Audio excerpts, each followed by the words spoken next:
मर्यादा पुरुषोत्तम भगवान श्री राम ने कहनी कृपा की है, सत्संग पुण्यात्मा को प्राप्त होता है।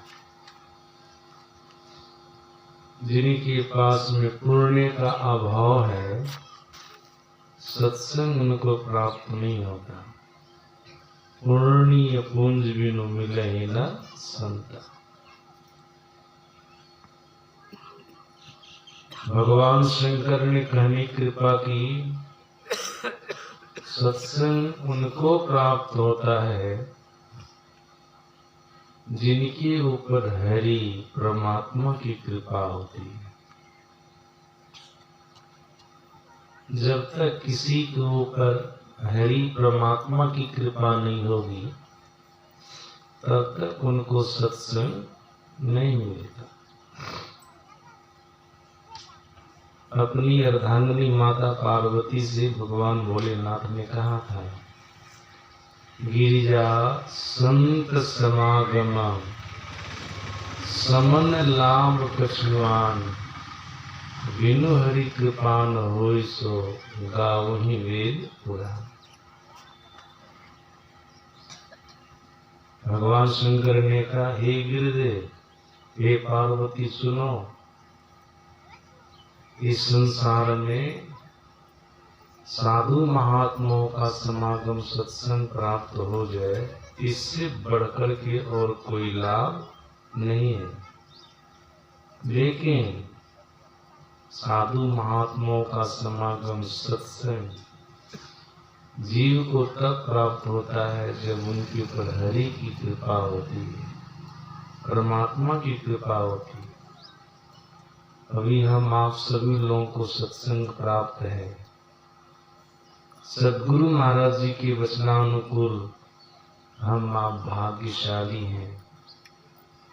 मर्यादा पुरुषोत्तम भगवान श्री राम के वचनानुकूल हम आप पुण्यात्मा हैं। भगवान शंकर के वचनानुकूल हम आपके ऊपर हरि की कृपा हुई है, परमात्मा की कृपा हुई है, तब सत्संग मिला है। सद्गुरु महाराज जी ने कहने कृपा की, सत्संग किसे कहते हैं? संतों के संग को सत्संग कहते हैं।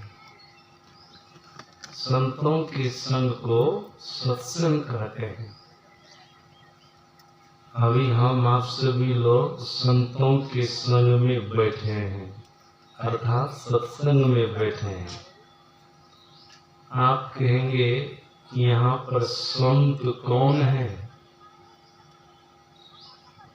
पाठ में सुन रहे थे, जहाँ पर हरि की चर्चा होती है, परमात्मा की चर्चा होती है, वहाँ पर जीवन मुक्त महापुरुष पधारते हैं। भले मंचासीन महात्मा गण, हम लोग जो भी मंच पर बैठे हैं, संत नहीं है, ये तो निश्चित है। संत नहीं है, लेकिन संत की संतान है। संत की संतान, संत तो नहीं है, लेकिन यहाँ पर संत भी हैं। सुन रहे थे पाठ में, जीवन मुक्त ब्रह्म पर चरित्र सुनहि तज ध्यान, जे हरि कथान करहि रति, इनके ही है आसान। गोस्वामी तुलसीदास जी महाराज कह रहे थे, जहाँ पर हरि की चर्चा होती है, परमात्मा की चर्चा होती है, वहाँ पर सूक्ष्म रूप से जीवन मुक्त महापुरुष जो कंदरा गुफा में बैठकर ध्यान तपस्या करते रहते हैं, समाधि में बैठे रहते हैं, वो ध्यान तपस्या छोड़कर, समाधि को छोड़कर हरि की चर्चा सुनने के लिए, परमात्मा की चर्चा सुनने के लिए सत्संग में आ जाते हैं। यहाँ पर हैं, केवल हम ही लोग नहीं हैं। यहाँ पर लगभग संसार के सारे महापुरुष सूक्ष्म रूप से विराजमान है। संसार के सारे संत यहाँ पर सूक्ष्म रूप से विराजमान है। हम आपको देखने की आंख नहीं, हम आप नहीं देख सकते हैं वे महापुरुष। सदगुरु महाराज जी ने अपने प्रवचन में कहने की कृपा की, प्यारे लोगों, जिस सत्संग में हम लोग बैठे हैं ना, यहाँ पर वीर महापुरुष भी हैं जो अपने पंच भौतिक शरीर को छोड़कर इस असार संसार से चले गए, या कंदरा गुफा में बैठकर जो ध्यान तपस्या कर रहे हैं, समाधि में बैठे रहते हैं, वे महापुरुष भी ध्यान तपस्या को छोड़कर, समाधि को छोड़कर यहाँ पर उपस्थित है। तो कैसे उपस्थित हैं? का सूक्ष्म रूप से उपस्थित है। हम लोग सत्संग में उपस्थित हैं, अपने अपने स्थूल शरीर को देख रहे हैं, एक दूसरे को यहाँ पर देख रहे हैं, लेकिन वे महापुरुष यहाँ पर सूक्ष्म रूप से उपस्थित हैं और अपने शरीर के अंदर संपूर्ण ब्रह्मांड का दर्शन कर रहे हैं वे महापुरुष। हम आप संतों के संग में बैठे हैं, सूक्ष्म रूप से यहाँ पर संत महात्मा जन विराजमान है, हरि की चर्चा सुन रहे हैं। हम सभी लोग स्थूल रूप में हैं, लेकिन वे महापुरुष सूक्ष्म रूप में हैं, उनके संग में हम आप बैठे हुए हैं। दादू दयाल जी महाराज का सत्संग चल रहा था। दादू दयाल जी महाराज एक अच्छे संत हैं और अच्छे गुरु भक्त। उनके लिए मैंने पढ़ा उनके जीवन चरित्र में, जब गुरु के आश्रम में रहते थे दादू दयाल जी महाराज, घर परिवार सबको छोड़कर के गुरु के आश्रम में आए थे। बीच बीच में बोलते रहते थे अपने गुरुदेव के लिए, तन भी तेरा, मन भी तेरा, धन भी तेरा, तेरा पिंड प्राण। दिल से बोलते रहते थे, मुंह से बोलते रहते थे गुरुदेव के लिए, सब कुछ तेरा। गुरुदेव हमारा कुछ भी नहीं है। जैसा कि उन्हों की सदगुरु महाराज जी ने कहने कृपा की है, सदगुरु की सेवा इस तरह से होनी चाहिए, सब कुछ समर्पण कर गुरु की सेवा करनी चाहिए। गुरु महाराज जी ने कहा है। फिर गुरु महाराज जी ने कहा, यह सार है सिद्धांत सबका, केवल मेरा ऐसा कहना नहीं है। संसार में जहाँ तक गुरु शिष्य की परंपरा है ना, वहां तक की ये बात है, सब ऐसा कहते हैं।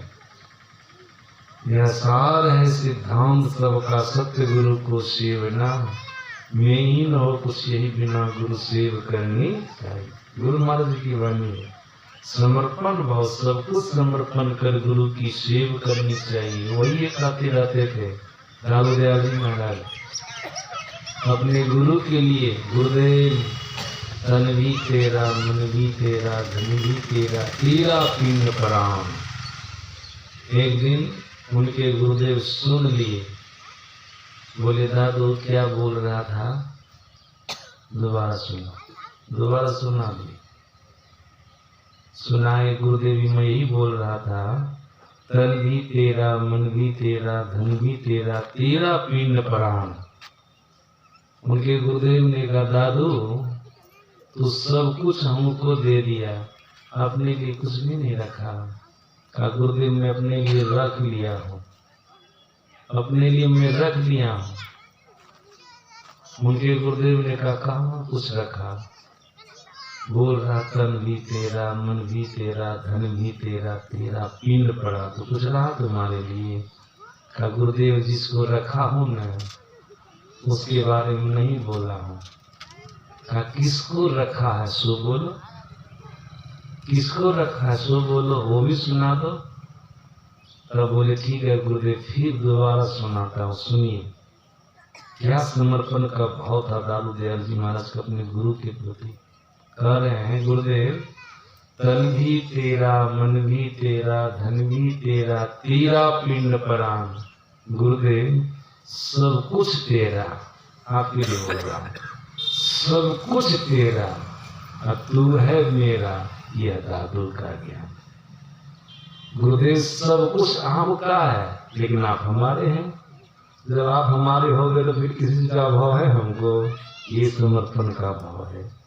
गुरुदेव सब कुछ तेरा और तू है मेरा, यह दादू का ज्ञान। सब कुछ आपका, तन मन धन पील प्राण सब कुछ आपका, लेकिन आप हमारे हैं, आप हमारे हैं। उसी समय दादू दयाल जी महाराज गुरु उनको सीना से लगाए, आशीर्वाद दिए कि तुम्हारा इसी जन्म में भला होगा, तुम्हारा इसी जन्म में कल्याण होगा।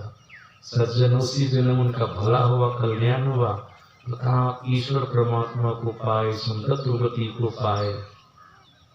आज देखिए व्यास गति पर बैठ करके धारा प्रवाह सत्संग कर रहे हैं। प्रवचन का चल रहा था दादू दयाल जी महाराज का, एकाएक प्रवचन में विराम दे दिए, रुक गए। नीचे से श्रोतागण कहते हैं गुरुदेव प्रवचन में क्यों विराम दी? बहुत बढ़िया प्रसंग चल रहा था, बोला जाए क्यों विराम दिए? तब दादू दयाल जी महाराज ने कहा सत्संगियों को जो नीचे में बैठे थे कि यहाँ पर महापुरुषों का अपमान हो रहा है। नीचे से श्रोतागण कहते हैं गुरुदेव कहाँ किसी का अपमान हो रहा है? सभी संत महात्मा लोग तो मंचासीन है, मंच पर बैठे हैं, जो भी आपके शिष्य लोग हैं, और आप प्रवचन कर रहे हैं। नीचे में श्रोतागण बैठ करके सत्संग सुन रहे हैं, अपमान कहाँ को किसी का कर रहा है? वो तो बाहर बाहर देख रहे। दादू दयाल जी महाराज ने कहा हम मंचासीन महात्माओं का अपमान नहीं हो रहा है। आप लोग जितने पंडाल में बैठे हैं ना, देखिए तो संत होते उनको ये नॉलेज होता है, ये ज्ञान होता है। क्या बोले? आप लोग जितने पंडाल में बैठे हैं ना, आप लोगों की अगल बगल में जो जगह खाली है, इर्द गिर्द में जो जगह खाली है, सभी जगहों पर ऋषि मुनि संत महापुरुष सूक्ष्म रूप से बैठे हुए हैं। और आप लोग पंडाल में उठ बैठ करते हैं, आते जाते हैं। आप लोगों के उठने बैठने से, आने जाने से, आप लोगों के पैर से महापुरुष को ठोकर लगती है, तो महापुरुष का अपमान हुआ कि नहीं? अभी आप लोग उठिएगा भीड़ भाड़ में, एक दूसरे को पैर से ठोकर लगती है ना, ठोकर लग जाती है। बोले आप लोगों के इर्द गिर्द में अगल बगल में सूक्ष्म रूप से महापुरुष लोग बैठे हुए हैं। आप लोगों की उठने बैठने से, आने जाने से आप लोगों के पैर से उनको ठोकर लगती है, इससे महापुरुष का अपमान हो रहा है।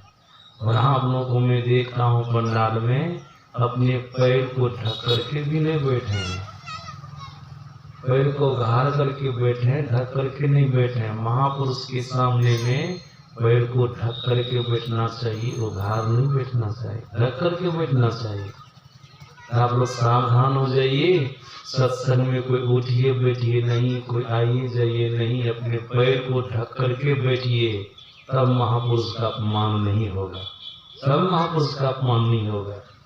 अब आप सोच सकते हैं दादू दयाल जी महाराज पंडाल में जितने सत्संगी बैठे हुए थे, सबके बगल में संत महापुरुष सूक्ष्म रूप से बैठे हुए देख रहे थे, लेकिन सत्संगी कोई देख रहे थे? उनको कोई नहीं देख रहे थे, क्योंकि सत्संगी लोगों को सूक्ष्म की प्राप्ति नहीं न थी, दिव्य दृष्टि की प्राप्ति नहीं न थी। वो कैसे देखते?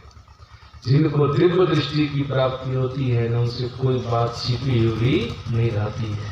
वो स्वामी तुलसीदास जी महाराज ने कहा जथा सुरंजन आंज दृग साधक सिद्ध सुजान, कौतुक देख ही शैल बना भूतल भूरी विदा। जो सूक्ष्म दृष्टि को, दिव्य दृष्टि को प्राप्त कर लेते हैं ना, पहाड़ के अंदर क्या है, धरती के अंदर क्या है, संपूर्ण ब्रह्मांड में कहाँ क्या है, घर बैठे बैठे देख लेते हैं। जहाँ रहते वहीं से सब कुछ को देख लेते हैं, संपूर्ण ब्रह्मांड को देख लेते हैं, जिनको दिव्य दृष्टि की प्राप्ति हो जाती है। आप लोग कभी सुने होंगे, स्मरण में आ जाएगा, सदगुरु महाराज जी कभी कभी शिष्य लोगों को बोलते थे, ऐसे ऐसे लोगों का नाम लेकर इनका शरीर छूट चुका था कि फलाने बाबू स्वर्ग से आए हैं आश्रम हमारे दर्शन के लिए। तो शिष्य लोगों को ज्यादा फलाना बाबू मर गए, स्वर्ग चले गए, गुरु महाराज जी कैसे देख रहे हैं, कैसे देख रहे हैं, उनका नाम लेकर के बोले।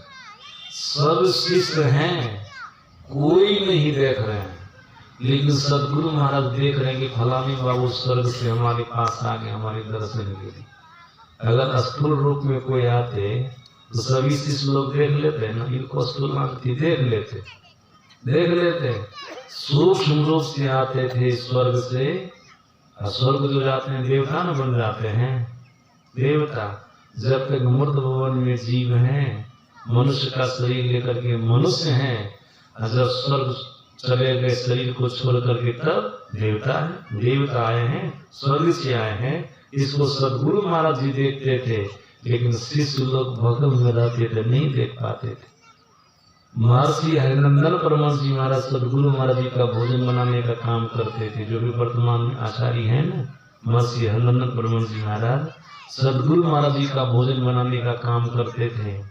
इनको कभी कभी गुरु महाराज जी कह देते थे, हरिनंदन जी स्वर्ग से फलाने बाबू आए हैं, किन्हीं का भी नाम लेके बोल देते थे, जाओ चौका भोजन बन के तैयार है ना। करे जी हजूर, एनी टाइम बना करके भोजन रखते थे। गुरु महाराज कब आदेश हो जाता कि हमको खिलाओ या किसी को खिलाओ, कोई ठिकाना नहीं, भोजन बना करके रखना पड़ता था, एनी टाइम बना करके रखते थे। किन्हीं का भी नाम लेके बोल देते, जिनका शरीर छूट चुका था उनका नाम लेके बोल देते, हरिनंदन जी फलाने बाबू स्वर्ग से आए हैं, जाओ चौका में बढ़िया से आसन लगा देना, पोछा लगा देना, भोजन परोस करके दे देना।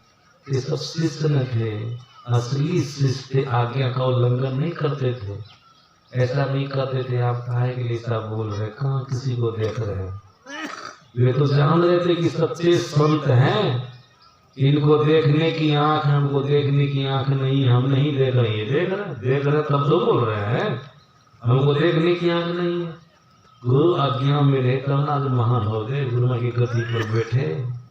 सज्जनों, जो भी शिष्य गुरु की आज्ञा को मानेंगे ना, उनके बताए मार्ग पर चलेंगे ना, एक न एक दिन वो भी महान हो जाएंगे, वो भी महान हो जाएंगे।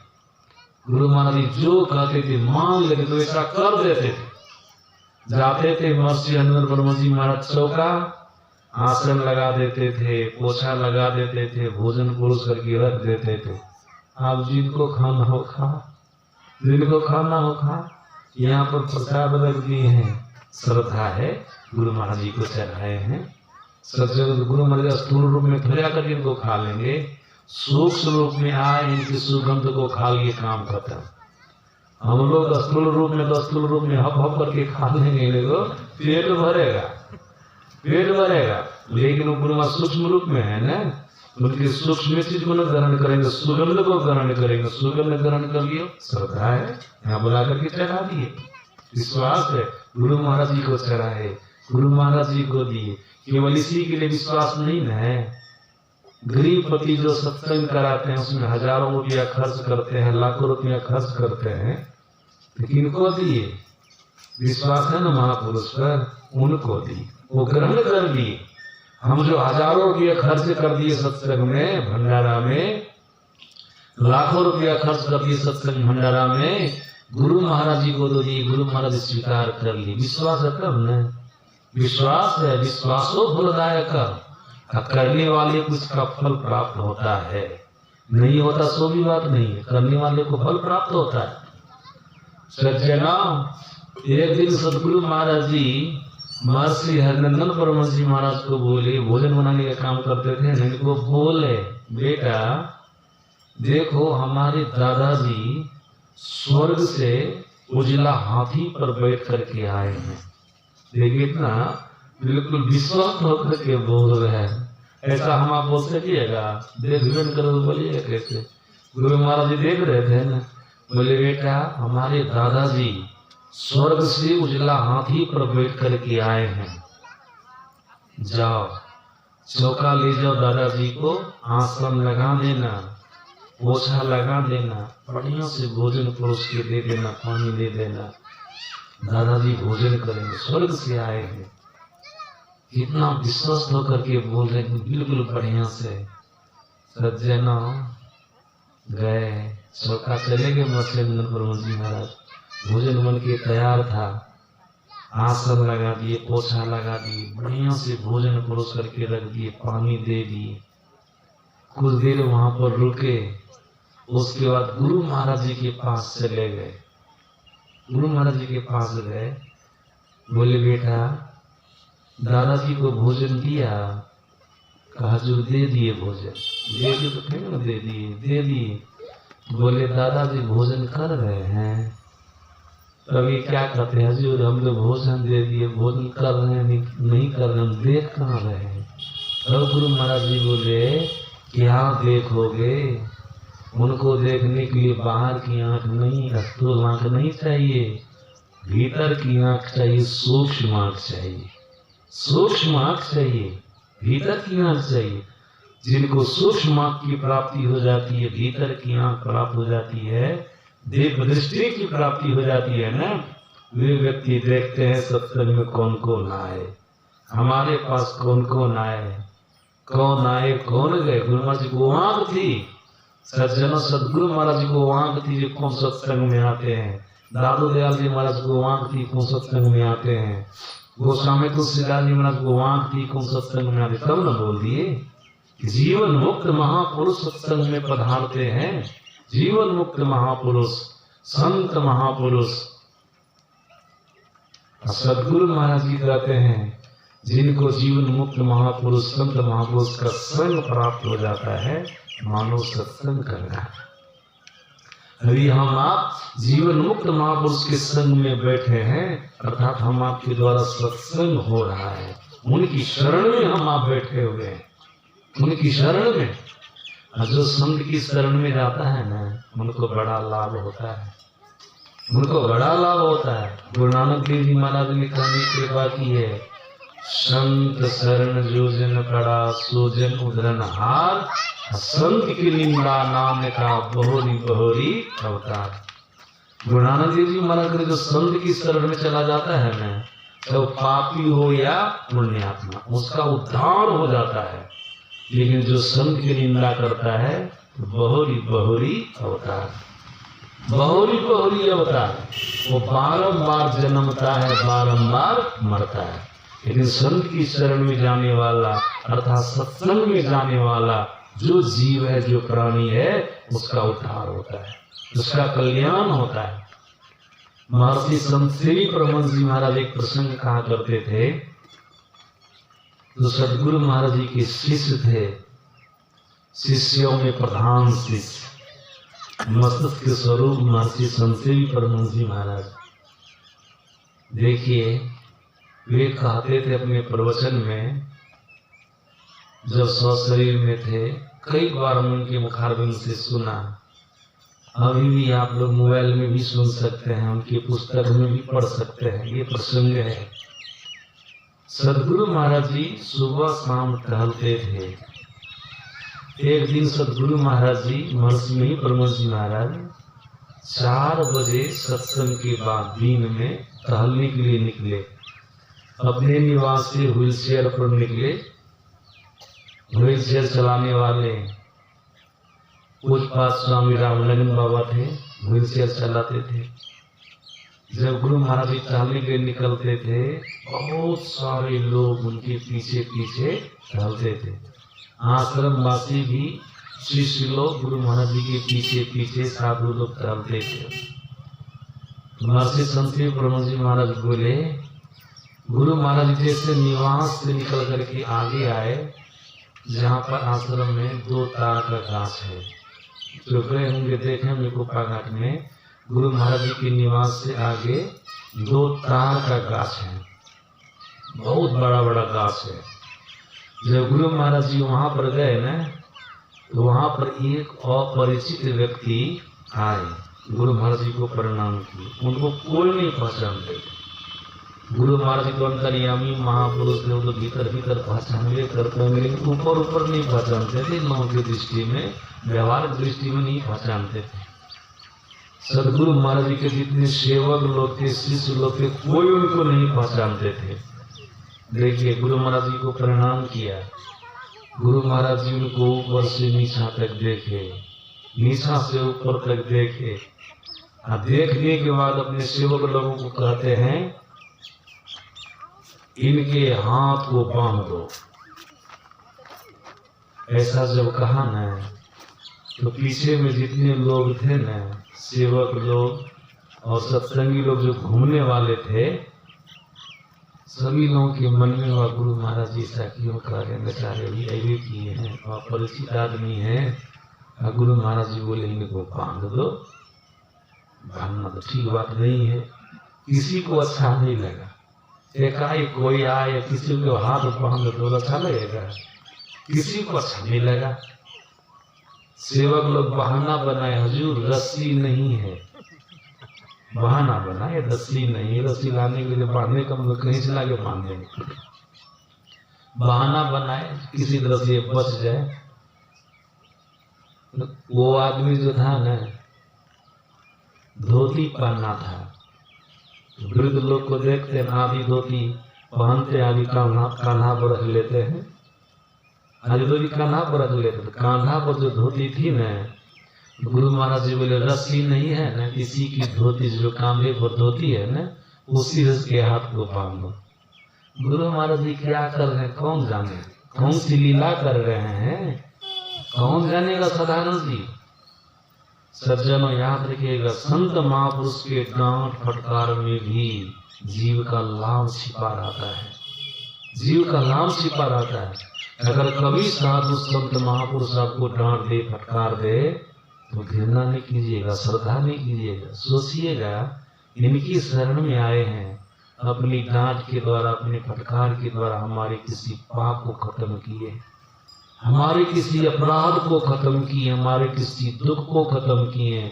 ऐसा भाव रखिएगा, आपका पाप जरूर खत्म होगा, अपराध जरूर खत्म होगा, दुख जरूर खत्म होगा। श्रद्धा रखिएगा, महापुरुष की डांट पर कभी अश्रद्धा नहीं कीजिएगा, उनसे नफरत नहीं कीजिएगा।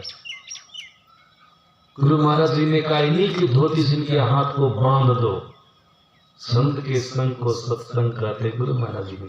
आज संत के संग में आए जीवन मुक्त महापुरुष सदगुरु महाराज जी की शरण में आए हैं जीव, आज देखो हाथ बनवा रहे हैं।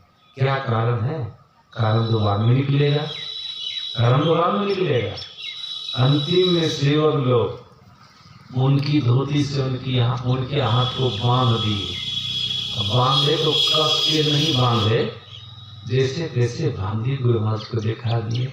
उधर हम लोग जाएंगे फिर अपना हाथ खोल करके चला जाएगा। इस हिसाब से बांधे थे, अपना से खोल भी ले। वैसे भी हाथ को कोई बांध लेता तो लोग दांतों से खोल लेता है ना, खोल लेता है। उनके हाथ को बांध दिए। महर्षि संतरी परम जी महाराज बोले वो बेचारे उसी वृक्ष के पास, दोनों तार गाछ के पास बैठ गया।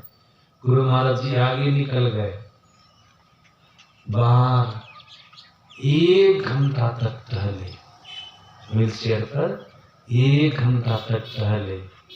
अब टहल के जब अपने निवास आए ना, निवास आने लगे तो रास्ते में वही वृक्ष मिला। पहले तो देखते वो आदमी वहीं पर बंधा बैठा है। वो चाहता तो भाग भी सकता था, अपने हाथ को खोल भी सकता था, लेकिन मन में था गुरु महाराज जी बनवाए तो हम काहे के लिए खोलेंगे, जो बनवाए हैं ना वही खोलेंगे तब खोलेंगे। श्रद्धा, इसी को श्रद्धा कहते, देख लीजिए, इसी को श्रद्धा कहते संत के प्रति। गुरु महाराज जी खोलेंगे तब वही बनवाए हैं, हम अपना मन से नहीं खोल के भागेंगे या किसी से खुलवा भी नहीं सकते हैं, वही खुलवाएंगे तभी हम खोलेंगे, बस और कुछ नहीं।